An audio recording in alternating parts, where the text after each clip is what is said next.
نحمده ونصلي ونسلم على رسوله الكريم اما بعد اعوذ بالله من الشيطان الرجيم بسم الله الرحمن الرحيم ورفعنا لك ذكرك صدق الله العظيم وصدق رسوله النبي الكريم الأمين ونحن على ذلك لمن الشاهدين والشاكرين والحمد لله رب العالمين ان اللہ وملائکتہ یصلون علی النبی یا ایہا الذین آمنوا صلوا علیہ وسلموا تسلیما الصلاۃ والسلام علیک یا سیدی یا رسول اللہ وعلی آلک واصحابک یا حبیب اللہ. سارے اللہ دروشی پڑھیے سارے پڑھیں.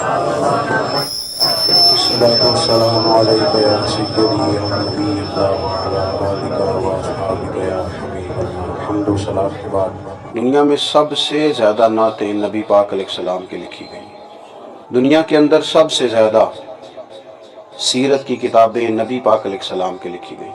سب سے زیادہ تعریفیں حضور کے صحابہ کی گئی. سب سے زیادہ منقبت نبی پاک کی اولاد پاک کی پڑھی گئی. سب سے زیادہ تعریف حضور کے شہر مبارک کی گئی. سب سے زیادہ تذکرے رسول پاک کی ذات گرامی کے کیے گئے. اور یہ تذکرہ ایسا ہے جو ختم اس لیے نہیں ہو سکتا کہ رب فرماتا ہے وَرَفَعْنَا لَكَ ذِكْرَكَ، محبوب ہم نے آپ کے لیے آپ کے ذکر کو بلندیاں عطا فرما دی. ہم نے یہ ذکر بلند کر دیا. جو شعر ہوتا ہے نا یہ ذوق ہوتا ہے، اور شعر بھی مستند ہونا چاہیے. بس وہ اس طرح کا نہ ہو کہ اللہ تعالیٰ معاف کرے کہ اس کے دامن میں نہ کوئی ادبی لہجہ ہو، نہ کوئی شعری حسن ہو، نہ کوئی معنویت ہو، بس شعر ہی ہو. جی کچھ لفظ بعدوں کا جوڑ لیے جاتے ہیں لیکن ان کا کوئی مفہوم نہیں ہوتا. محبوب کے لیے شعر کہا جائے تو پھر شعر بھی ذرا خوبصورت ہونا چاہیے.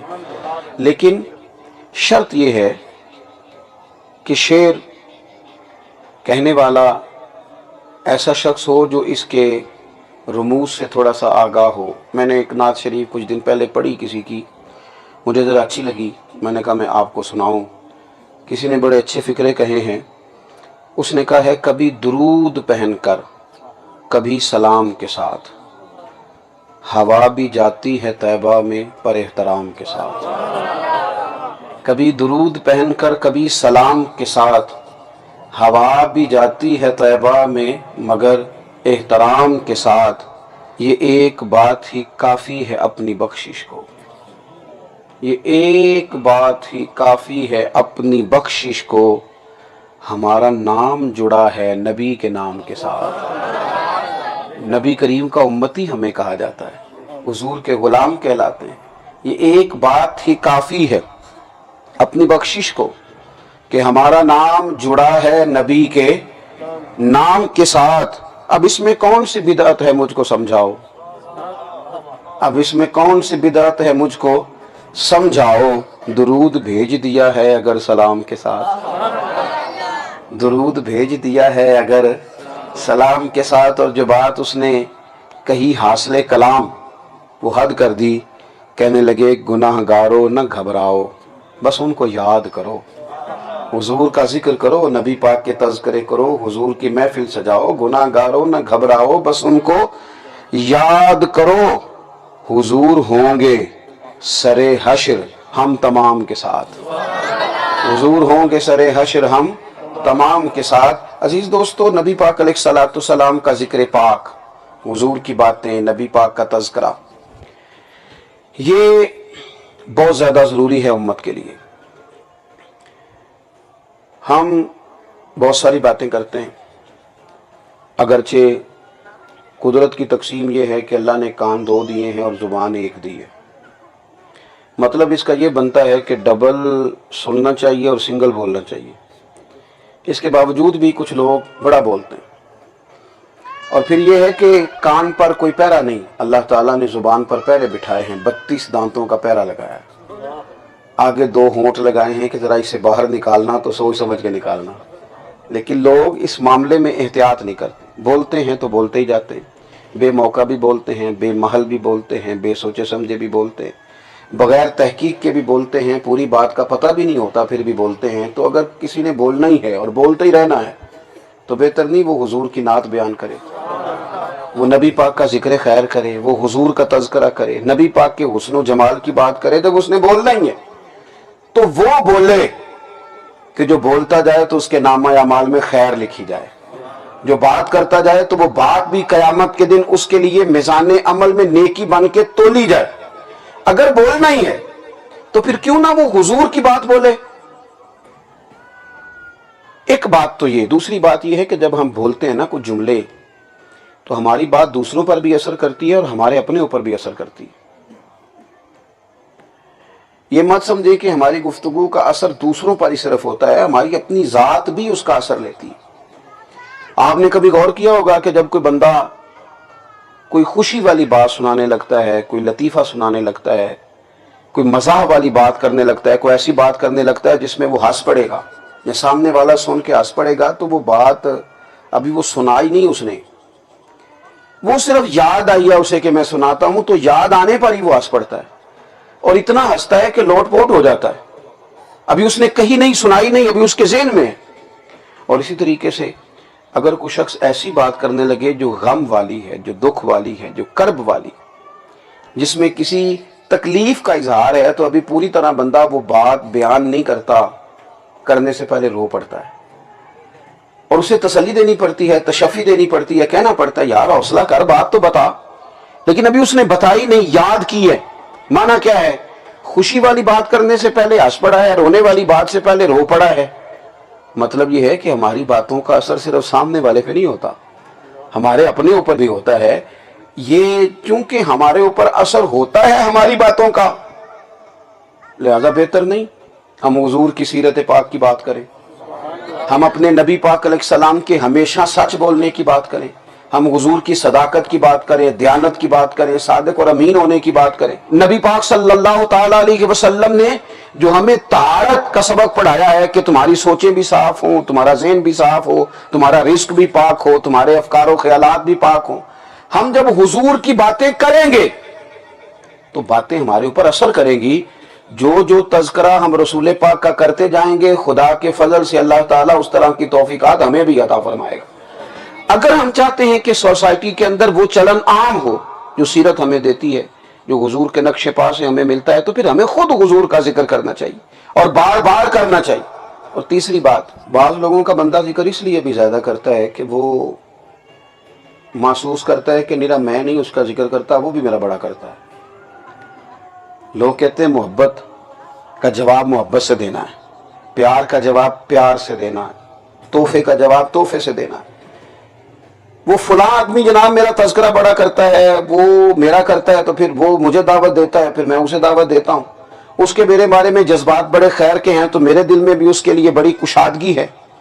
جب ہم اس لیول پہ بھی اگر سوچیں اور کبھی اس بات کو اپنے ذہن میں لائیں کہ یار فلاں آدمی میری بات کرتا ہے، فلاں شخص جو ہے وہ میرے بارے میں بڑے جذبات رکھتا ہے، خیر خواہی کرتا ہے میری، تو میرے اعلیٰ حضرت فرماتے ہیں اگر اس پہلو سے بھی سوچو تو پھر بھی تمہیں سب سے زیادہ نعت مدینے والے محبوب کی پڑھنی چاہیے۔ کیوں کہ جتنی خیر خواہی حضور نے ہماری کی ہے، جتنا ذکر ہمارا نبی پاک نے فرمایا ہے، کیا کہتے ہیں اعلیٰ حضرت؟ کہتے ہیں جو نہ بھولا ہم غریبوں کو رضا، ذکر اس کا اپنی عادت کیجئے، عادت بنا لو حضور کا تذکرہ کرنا، اس لیے کہ حضور کبھی بھی ہمیں بھولے نہیں ہے۔ اور ایک اور بات، حضور کا ذکر موسمی نہیں، موسم کا پابند نہیں۔ ہمارے یہاں کچھ چیزیں لوگوں نے بالکل موسمی بھی کر دی ہیں، یعنی کچھ لوگوں کا موسم ہوتا ہے رمضان، کچھ لوگوں کا موسم ہوتا ہے ربیع الاول۔ حضور کا ذکر پاک موسمی نہیں، یہ میرے رسول پاک کا تذکرہ ہے، یہ ہر دور میں تھا، ہر دور میں رہے گا، یہ موسمی نہیں۔ اور کبھی بھی اس طرح کا مزاج ہمیں نہیں بنانا چاہیے کہ میں جناب آج کل پریشان ہوں تو میلاد شریف، اور آج کل حالات اس طرح کے ہیں تو ذکر پاک، اور آج کل میرے اوپر دکھ کا غلبہ ہے تو آپ مجھے کہہ رہے ہیں کہ حضور کے ذکر پاک میں بیٹھو، تو بس ذرا میں تکلیف میں ہوں تو میں اس لیے تھوڑی سی آپ سے گنجائش چاہتا ہوں۔ خدا کے بندو، حضور کا ذکر موسموں کا پابندی نہیں، موسم دکھ کا ہو یا سکھ کا ہو، موسم ظاہری طور پر دنیا کے لحاظ سے بہار کا ہو یا خزاں کا ہو، اعلیٰ حضرت فرماتے ہیں کہ ان کے نثار کوئی کیسے ہی رنج میں ہو، وہ جب یاد آ گئے ہیں تو سب غم بھلا دیے۔ حضور کا ذکر پاک تو غموں کو بھلا دیتا ہے۔